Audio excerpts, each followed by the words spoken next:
अभी आप जो कहानी सुनने जा रहे हैं वो आपकी पूरी जिंदगी को बदल सकती है अगर आपने उन सभी बातों को अपने जीवन में अपना लिया जो इस कहानी के माध्यम से बताई गई है।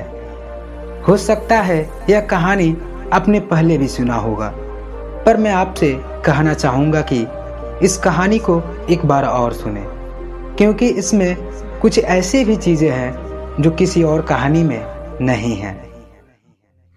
गुस्सा करने वाला व्यक्ति जहर तो खुद पीता है, लेकिन मरने की आशा किसी और से करता है।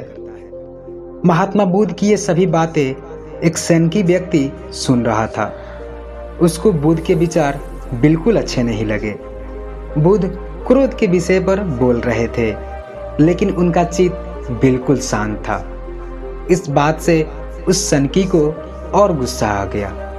सनकी आदमी उठा और उसने महात्मा बुद्ध के मुंह पर थूक दिया और बुद्ध को अपमानित करते हुए भला बुरा कहने लगा। उस आदमी के इस व्यवहार से सारी सभा भड़क उठी।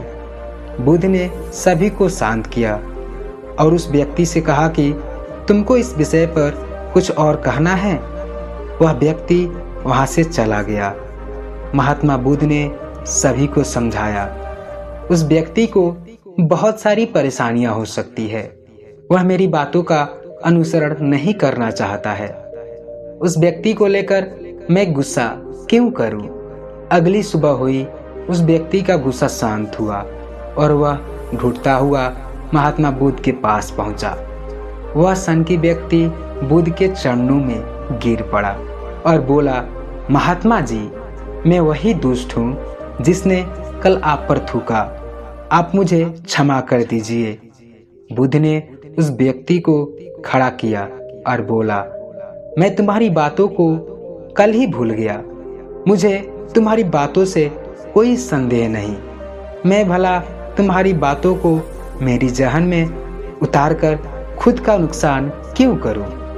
किसी बात को लेकर बैठने से हमारा जीवन और भविष्य दोनों की गति रुक जाती है।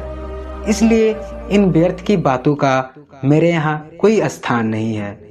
इस प्रकार उस सनकी को महात्मा बुद्ध ने ज्ञान का पाठ पढ़ाया। इस कहानी के माध्यम से सिर्फ यही बताया गया है कि अगर कोई आप पर गुस्सा कर रहा है तो उस पर ध्यान बिल्कुल ना दें। अगर आप उस पर ध्यान देते हैं तो आपका भविष्य और वर्तमान दोनों खराब हो सकता है। इसलिए उनकी बातों को भूलना ही सबसे अच्छा रास्ता होगा। आशा है कि आप इस कहानी को समझ पाए होंगे। अगर यह कहानी अच्छा लगा हो तो इस वीडियो को लाइक कर दीजिएगा और इस चैनल को सब्सक्राइब जरूर कर लीजिएगा। जय हिंद।